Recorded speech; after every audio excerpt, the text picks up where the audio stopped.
Bismillahirrahmanirrahim.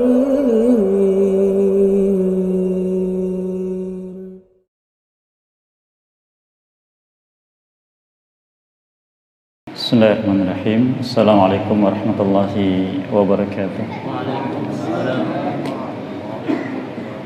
Innal hamdalillah nahmaduhu wa nasta'inuhu wa nastaghfiruh wa na'udzu billahi min shururi anfusina wa min sayyiati a'malina. Man yahdihillahu fala mudilla lahu wa man yudlil fala hadiya lahu.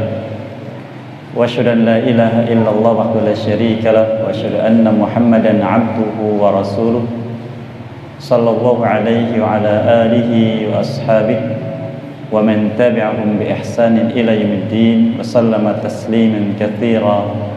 Amma ba'd. Hadirin jamaah salat maghrib yang berbahagia, rahimani wa iyyakum. Alhamdulillah pada kesempatan malam ini kita kembali diberikan kemudahan untuk duduk di majlis yang mulia ini untuk kembali mengambil faedah-faedah dari apa yang Allah firmankan dalam kitabnya yang mulia, untuk mengetahui petunjuk yang di dalamnya agar kita bisa bersikap sebagaimana Allah inginkan sebagai hamba Allah dalam mengagungkannya dan melaksanakan syariatnya, serta menjauhkan apa saja yang menyebabkan kemurkaannya.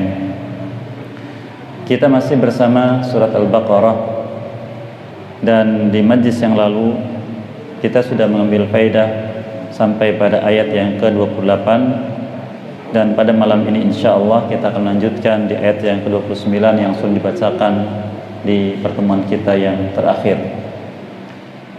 Allah Azza wa Jalla menyebutkan, a'udzubillahi minasyaitonir rajim, walladzi khalaqa lakum ma fil ardi jami'a thumma istawa ila as-samaa'i fasawwahunna sab'a samawat wa huwa bikulli syai'in 'alim.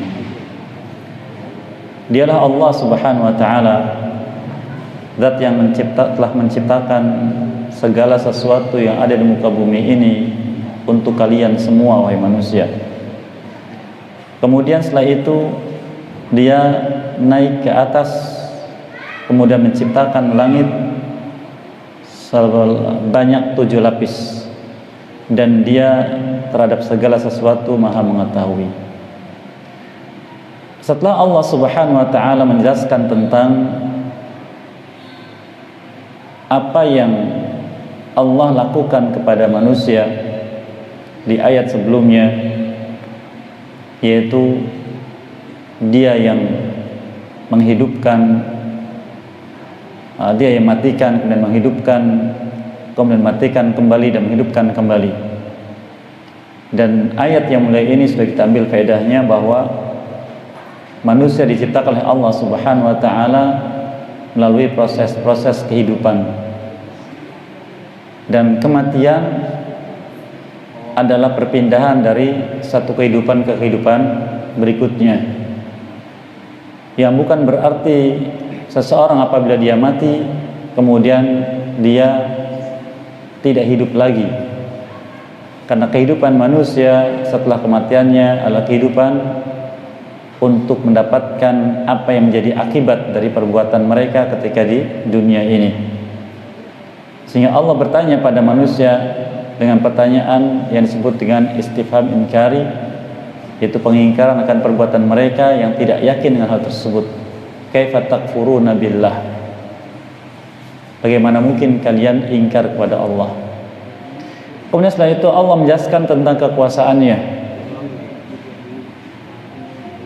karena manusia tidak akan yakin kepada Allah Subhanahu wa ta'ala, tidak akan beriman kepadanya sampai dia melihat langsung bukti dari kekuasaan Allah Subhanahu wa ta'ala. Maka Allah menjelaskan, huwallazi khalaqa lakum, dialah Allah yang telah menciptakan untuk kalian semua ma fil ardi jami'a, apa yang muka bumi ini semuanya. Ayat yang mulia ini dipaparkan oleh Allah Subhanahu wa ta'ala di ayat yang lain. Bagaimana Allah menjelaskan tentang kekuasaannya dan kemahamampuannya dalam menciptakan alam semesta, khususnya langit dan bumi. Allah firmankan di surat Fussilat di ayat yang ke-9 sampai ayat yang ke-12. Allah menyebutkan, Qul a'innakum latakfuruna billadzi khalaqal arda fi yawmayn wa taj'aluna lahu andada dzalika rabbul alamin.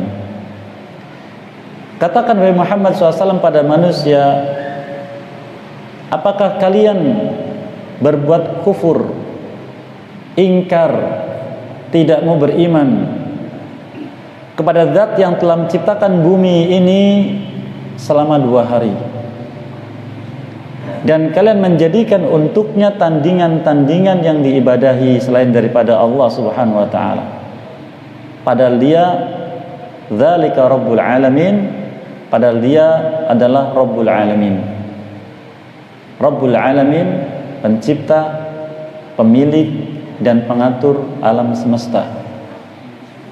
Ditanyakan oleh Allah Azza wa Jalla, "A'innakum latakfurun?"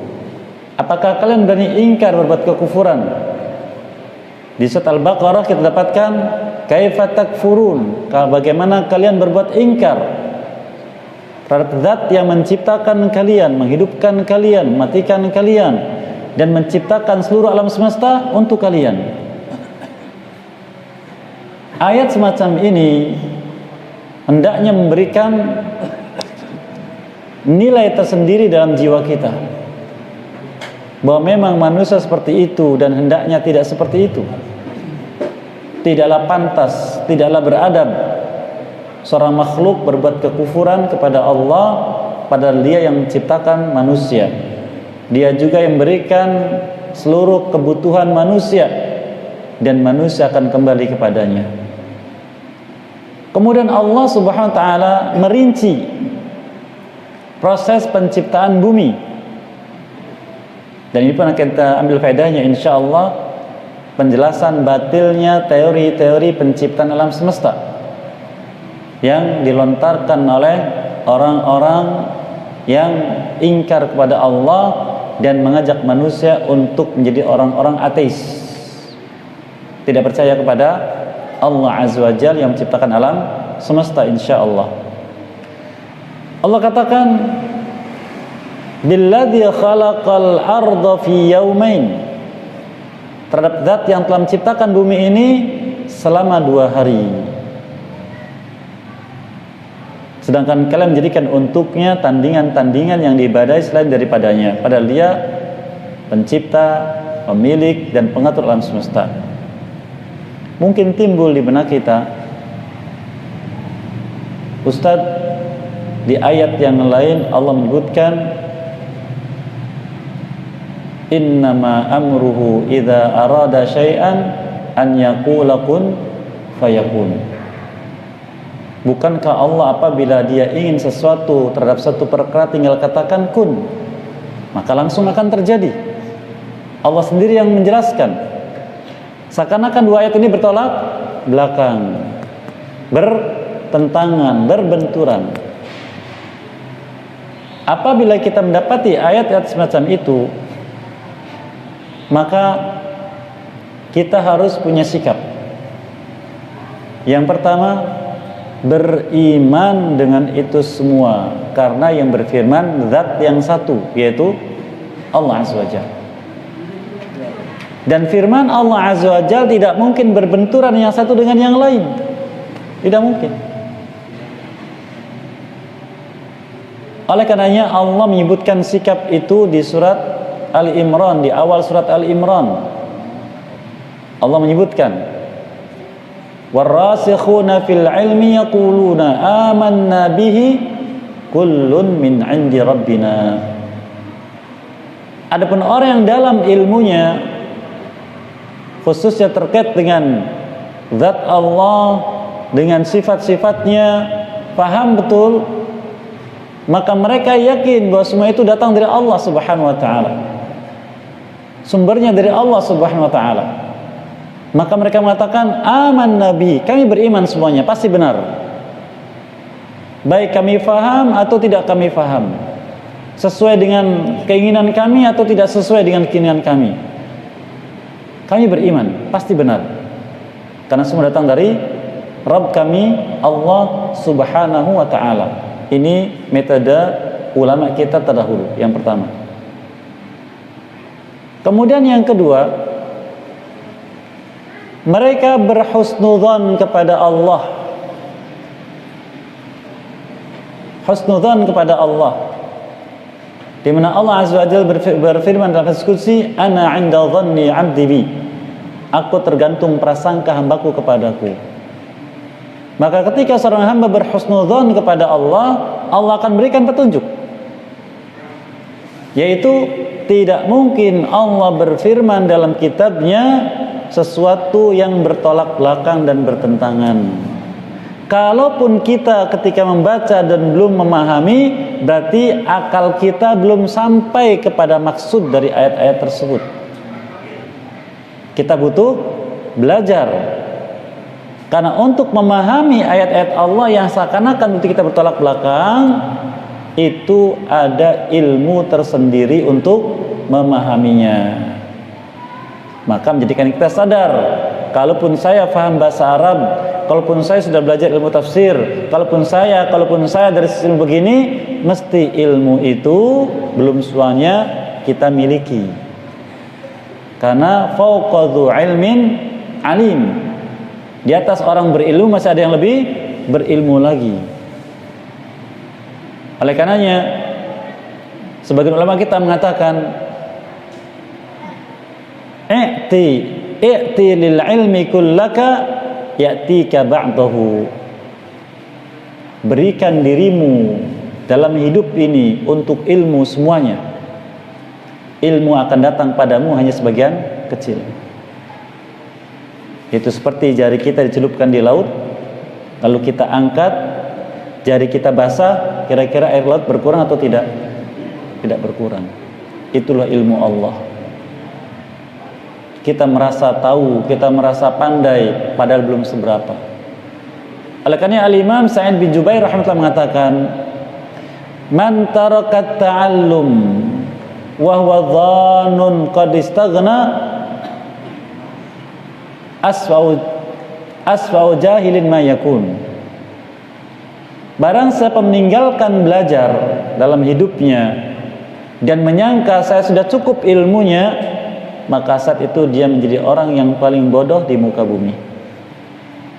Oleh karena ulama kita seperti Imam Ahmad rahimahullah ta'ala, ketika ditanya oleh sebagian murid-muridnya, ya Aba Abdillah, ila mata tatlubal ilm, wahai Abu Abdillah, yaitu panggilan Imam Ahmad rahimahullah ta'ala, sampai kapan engkau belajar? Sudah jadi imam masih belajar. Apa kata beliau? Minal mihdarati ilal maqbarah. Dari pena yang aku miliki ini sampai ke alam kubur. Maka kalau sudah mati, selesailah belajar. Subhanallah. Jadi tidak pernah berhenti. Ini yang kedua. Akal kita belum sampai ke arah itu karena dangkalnya ilmu kita. Yang ketiga, pasti ada hikmah.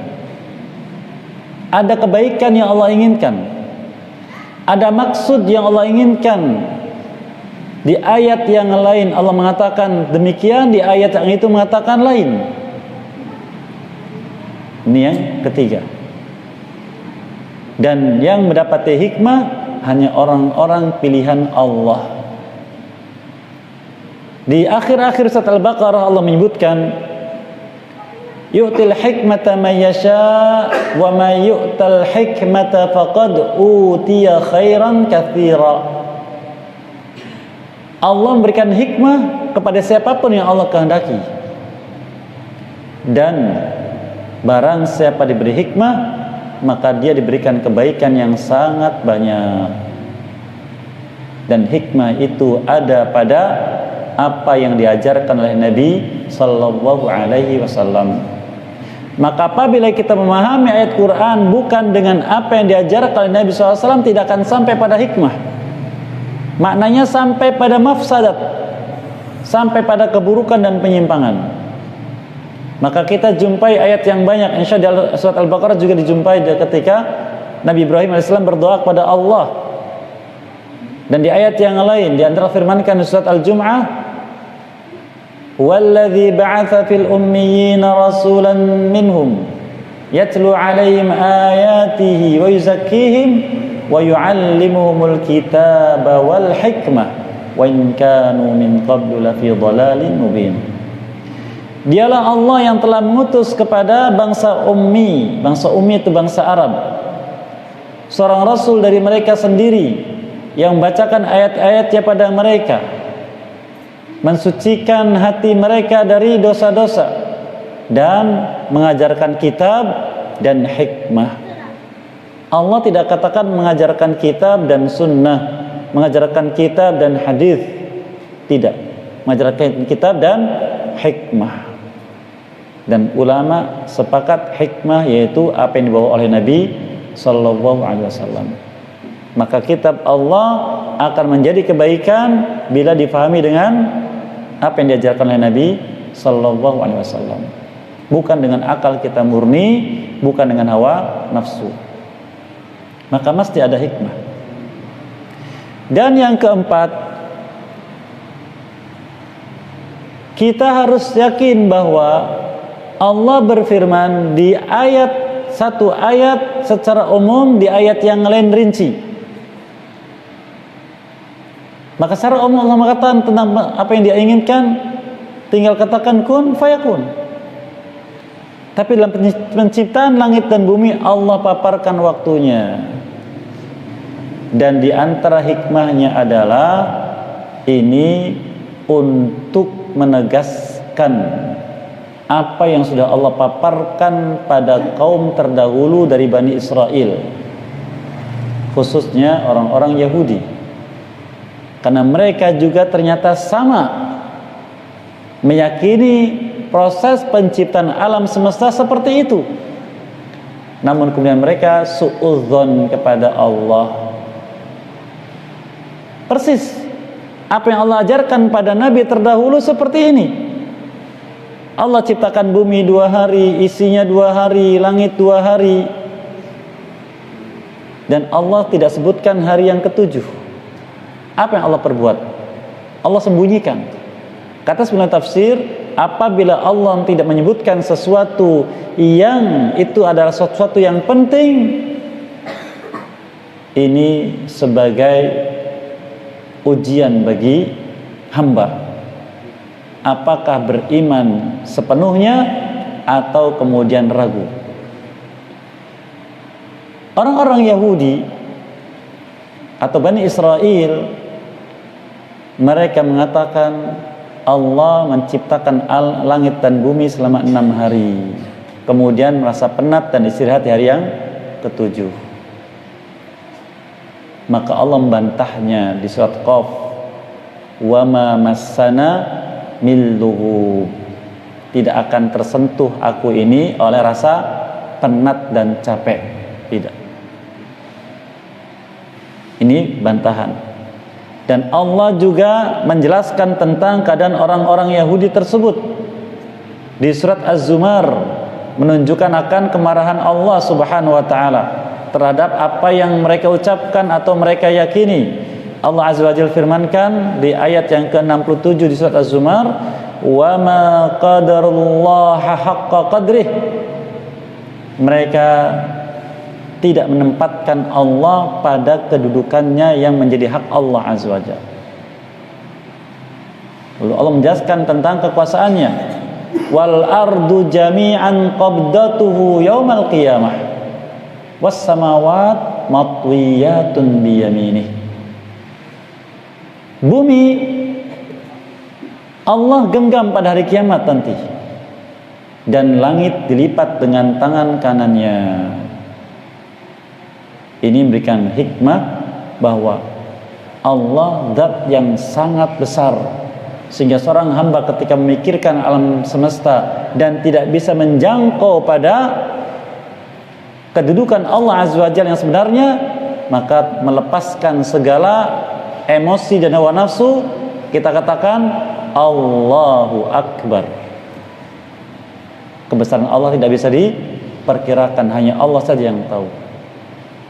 Allah katakan bumi digenggam pada hari kiamat dan langit dilipat dengan tangan kanannya. Terbayang tidak? Jangankan membayangkan besarnya Allah, besarnya bumi pun kita tidak bisa perkirakan. Besarnya langit apalagi? Maka kita katakan Allahu Akbar. Sehingga ujung dari kita memikirkan alam semesta, ujung dari kita memikirkan sifat dan perbuatan Allah adalah bertasbih, bertahmid, dan bertakbir. Dan itulah yang dilakukan para malaikat. Allah sebutkan dalam banyak ayat tersebut. Mudah-mudahan nanti kita bisa sampai pada ayat-ayat seperti itu dan kita mengucapkan seperti itu. Contohnya di surat Ali Imran, Allah memuji tentang orang-orang yang digolongkan ulul albab. Allah katakan ulul albab adalah alladzina yadhkuruna Allah qiyaman wa qu'udan wa 'ala junubihim wa yatafakkaruna fi khalqis samawati wal ard. Rabbana ma khalaqta hadza batila subhanak faqina 'adzaban nar. Ulul albab itu orang yang berakal, yang dengan akalnya itu mendorong mereka beriman, adalah yang senantiasa memikirkan Allah dan menyebut namanya, baik ketika berdiri, ketika duduk, ketika berbaring, dan memikirkan penciptaan langit dan bumi. Lalu sampai pada kesimpulan, karena mereka tidak bisa menjangkau besarnya langit dan bumi, mereka berkesimpulan dengan subhanak, maha suci engkau. Ma khalaqta hadza batila, engkau tidak ciptakan ini semua sia-sia. Faqina 'adzaban nar, maka lindungi aku dari api neraka. Apa hikmahnya Allah katakan faqina 'adzaban nar, lindungi kami dari api neraka?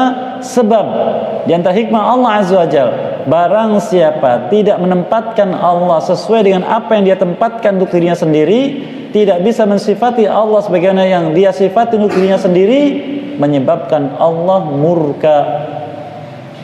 Lihat di surat Az-Zumar tadi, wa ma qadarullah haqqa qadri. Mereka Yahudi, Bani Israel, tidak menempatkan Allah pada kedudukan yang Allah tempatkan untuk dirinya sendiri, mensifati Allah beraneka ragam. Maka Allah jelaskan perbuatannya, wal ardu jami'an qabdatu yaumal qiyamah was samawati matwiyatun biyaminih. Bumi digenggam olehnya pada hari kiamat, dan langit dilipat dengan tangan kanannya. Subhanallah.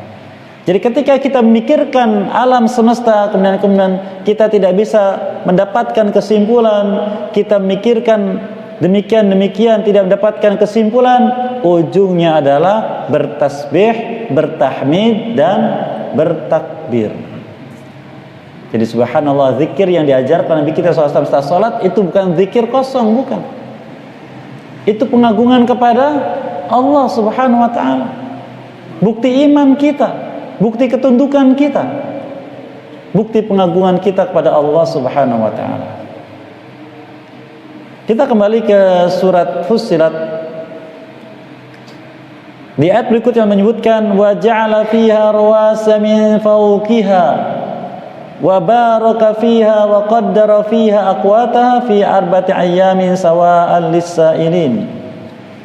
Kemudian setelah Allah menjadikan bumi yang kita pijak ini selama 2 hari, Allah pun melengkapi bumi ini di atasnya dengan gunung-gunung. Kemudian diberkahi gunung tersebut sehingga tidak merusak, bahkan sebagai pasaknya yang mengokohkan bumi.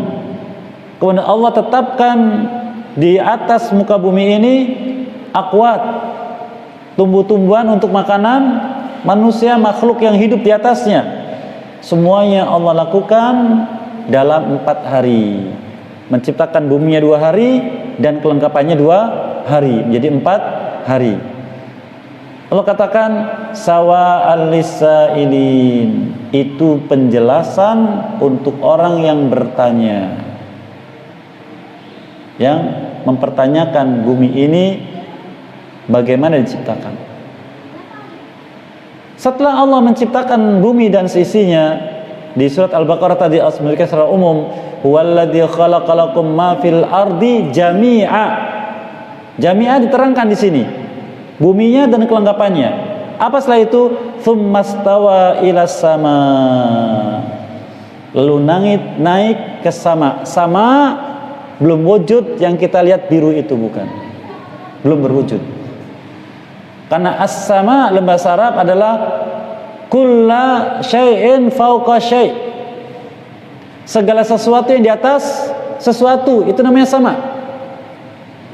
Ya, contohnya di atas kita ini langit-langit, maka kita sebut langit. Sama dalam bahasa Arab sama. Sesuatu yang di atas kita. Tsummastawa ila. Perhatikan lafaznya di sini, istawa ila, lafaz istawa. Ila. Menuju. Ada istawa ala, menempati. Allah katakan tsummastawa ilas sama, sama dengan surat Al-Baqarah tadi. Tsummastawa ilas sama, kemudian menuju langit. Allah katakan fasawwahunna sab'a samawat. Di Al-Baqarah katakan langsung menciptakan langit menjadi 7 lapis. Di surat Fussilat dipaparkan bagaimana bentuk menciptakan langitnya, prosesnya. Ketika Allah naik ke atas, langit belum berbentuk makhluk yang namanya langit. Allah katakan tsummastawa ilas sama wa hiya dukhanun. Saat itu langit atas kita ini, atas bumi ini, maaf, masih asap. Masih asap. Belum berwujud makhluk namanya langit. Kemudian Allah katakan faqala laha wal ardi. Allah berfirman kepada asap tersebut dan kepada bumi yang baru diciptakan, i'tiya, datanglah kalian kepadaku, menghadaplah aku, tau'an au karha, sukarela atau terpaksa. Qalata ataina ta'iin. Keduanya menjawab, kami menghadapmu dengan penuh ketaatan dan sukarela. Kemudian Allah jelaskan proses penciptaan langit. Setelah kondisi seperti itu, Allah katakan faqadahunna sab'a samawat fi yaumain. Barulah asap tadi Allah ubah, diciptakan menjadi langit dalam berapa hari? 2 hari juga. Setelah diciptakan langit 7 lapis selama 2 hari, Allah katakan wa auha fi kulli sama'in amraha. Allah wahyukan kepada setiap lapisan langit yang 7 tadi perkara-perkara yang terjadi di langit itu. Langit pertama apa urusannya, kedua, ketiga, keempat, kelima, keenam sampai ke-7 masing-masing. Dan Allah tidak paparkan pada kita apa yang Allah firmankan pada langit itu masing-masing. Urusan apa? Dan ini untuk hikmah. Kemudian wa zayyana as-samaa'a ad-dunya bimasabiha wa hifdha. Dan kami hiasi, kata Allah, langit dunia, dunia yang paling rendah, yang dekat dengan bumi. Itu lapisan langit paling rendah, disebut dengan langit dunia. Kami hiasi dengan masabih, benda-benda yang bercahaya. Allah katakan misbah, lampu, pelita, benda-benda bercahaya, semuanya. Bintang, matahari, bulan, semuanya. Sehingga benda langit bercahaya. Wa hifdha, dan penjaganya. Siapa penjaga? Para malaikat. Ini pun Allah paparkan di surat Al-Jin tentang hal tersebut. Allah Azza wa Jalla menyebutkan di surat Al-Jin tentang apa yang disampaikan bangsa jin. Allah wahyukan di sini di surat Al-Jin ayat yang ke-8 dan ayat yang ke-9. wa anna lamasna as-samaa'a fawajadnaha muli'at harasan syadidan wa syuhuba. Kami menyentuh langit, itu naik ke langit. Untuk apa mereka sampai ke langit? Untuk mencuri berita langit yang terkait dengan apa yang akan terjadi di muka bumi. Kata mereka, Allah katakan fawajadnaha muli'at harasan syadidan wa syuhuba. Maka kami dapati sekarang langit dunia ini penuh dengan para penjaga yang kuat-kuat dan syuhub. Syuhub jamak dari syihab, yaitu batu yang menyala dan panas, yang digunakan oleh Allah untuk melempar bangsa jin atau syaitan yang mencuri berita langit. Wa anna kunna naq'udu minha maq'ida lis-sam'. Padahal sebelum ini kami biasa duduk-duduk di langit untuk mencuri berita. Kami ambil percakapan malaikat, kami sampaikan kepada teman-teman kami dari para tukang sihir. Tidak ada penjaga, tidak ada syuhub. Setelah diutusnya Nabi SAW, Allah jaga langit. Fama yastamil maka barang siapa sekarang mau mencuri berita itu, yajid lahu shihabar rasada, dia akan mendapati ada batu langit yang mengarah kepadanya dilemparkan. Nah, ini penjelasan tentang syihab, atau sebutkan di surat Fussilat ini dengan masabih, yaitu pelita-pelita. Kita lanjutkan masih di surat Fussilat ini. Allah sebutkan dzalika taqdirul azizil alim. Itulah ketetapan Zat Maha Perkasa lagi Maha berilmu. Kemudian ternyata subhanallah, Allah sudah menjelaskan masalah ini. Ada hikmah dari Allah Azza wa Jalla menjelaskan masalah ini. Ternyata muncul makhluk-makhluk yang mengingkari itu. Kalau kita pernah belajar dulu teori penciptaan alam bagaimana? Ada teori apa itu? Big Bang. Big Bang itu apa ya? Ledakan besar, terjadi gumpalan, ini mental jadi matahari, ini mental jadi planet ini, begitu kan? Pertanyaannya, dijelaskan tidak ketika kita belajar teori itu siapa yang meledakkan? Tidak pernah. Karena memang dihantarkan untuk menjadi orang ateis. Allah Azza wa Jalla pun sudah menjelaskan tentang hal tersebut di surat yang lain. Allah firmankan di surat At-Tur menjelaskan tentang hal tersebut. Ya. Di ayat yang ke-35 Allah menyebutkan am khuliqu min ghairi syai'in am humul khaliqun am khalaqus samawati wal ard bal la yuqinun. Apakah mereka diciptakan tanpa sesuatu, tiba-tiba ada saja dengan sendirinya, atau mereka sebagai penciptanya, atau mereka yang menciptakan langit dan bumi? Bahkan itu pun mereka tidak yakin. Subhanallah, Allah sudah paparkan semuanya. Maka ketika manusia menolak tentang apa yang Allah jelaskan tentang masalah penciptaan langit dan bumi, dan lebih cenderung pada teori-teori manusia tadi, Allah mengancam. Apa ancamannya? Mari kita dengarkan agar kita takut. Di ayat yang ke-13 Allah katakan, fa in a'radu faqul anzartukum sa'iqatan mithla sa'iqati 'adi wa thamud.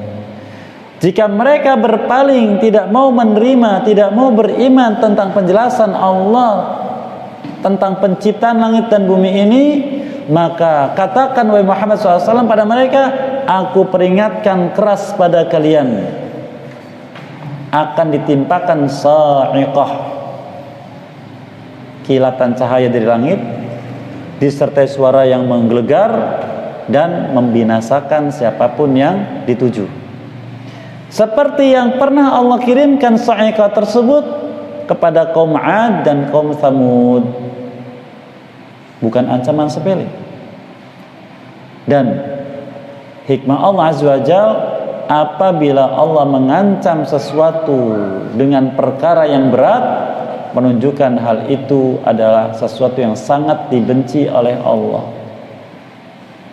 karena menghantarkan pada kekufuran kepada Allah wa'adzubillah.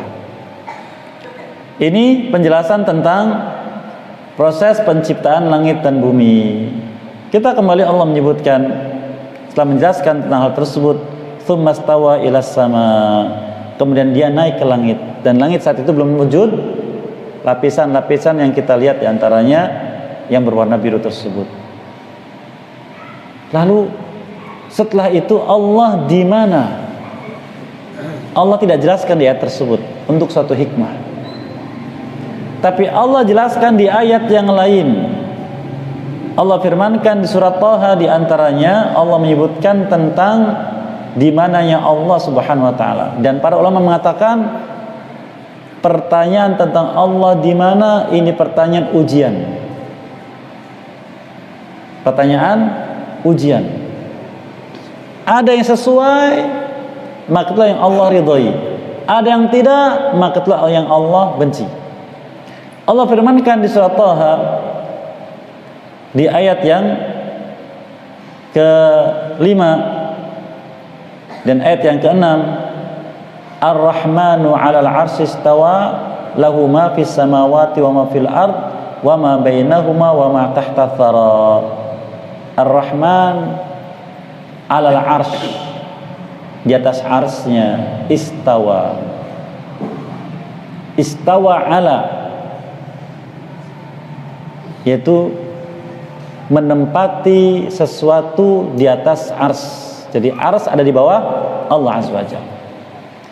Dan Nabi kita SAW menjelaskan dalam hadis Imam Muslim tentang susunan alam semesta, bumi, langit, seperti yang saya jelaskan tadi, langit dunia, di atasnya, di atasnya, di atasnya sampai 7 lapis.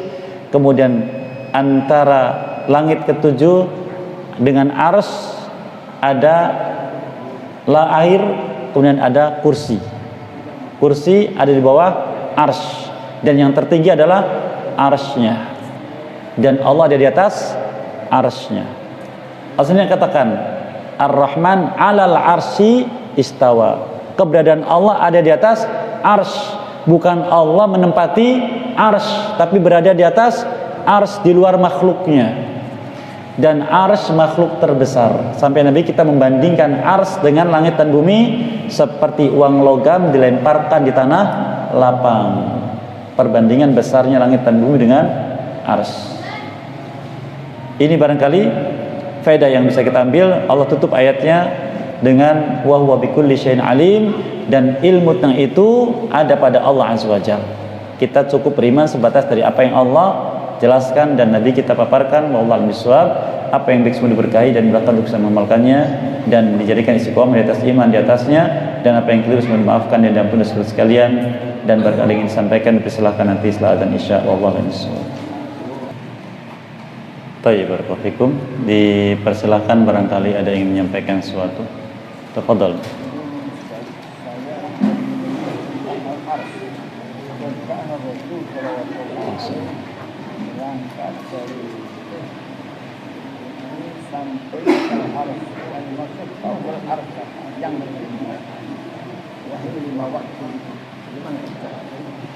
Baik, barakallahu fikum. Tentang masalah mi'rajnya Nabi SAW ke langit yang ke-7, tidak disebutkan bahwa beliau mi'raj sampai ke arsy, tapi sampai ke langit yang ke-7. Kemudian di sana beliau berhadapan dengan Allah Azza wa Jalla. Ditanya oleh sebagian sahabatnya, hal ra'aita rabbak, apakah engkau melihat Tuhanmu? Dia menjawabkan, nurun anni ra'ahu, aku hanya melihat cahaya. Yang cahaya adalah tabir yang untuk wajahnya Allah Subhanahu wa ta'ala. Karena di dalam kehidupan dunia ini dan selama dunia masih berlaku, para ulama sepakat bahwa Allah tidak akan bisa dilihat.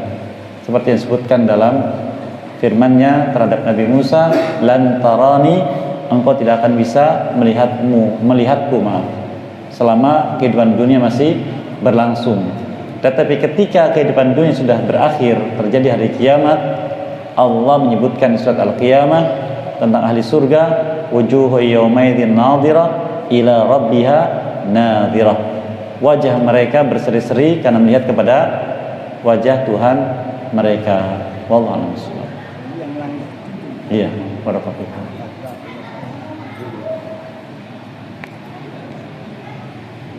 Cukup ya, kawan. Saya demikian.